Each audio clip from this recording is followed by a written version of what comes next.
আমরা বাইরে সবসময় ঈশ্বরকে খোঁজার চেষ্টা করি, কিন্তু আমাদের নিজের মধ্যে যে ঈশ্বর আছে সেটা আমরা ভাবি না।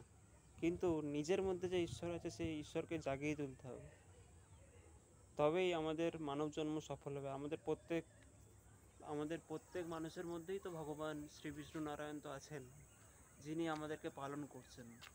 তাই নিজের মধ্যে যে ঈশ্বর আছে সেই ঈশ্বরকে আগে জাগিয়ে তুলতে হবে, তাহলেই তো আমাদের মানব জন্ম সফল হবে।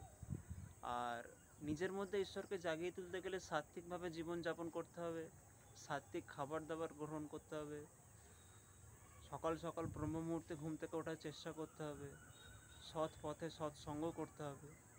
তাহলেই আমরা নিজের মধ্যে যে ঈশ্বর আছে সেই ঈশ্বরকে আমরা জাগিয়ে তুলতে পারবো। ঈশ্বর লাভ করার কোনো বয়স হয় না, অল্প বয়স থেকেই করতে হবে।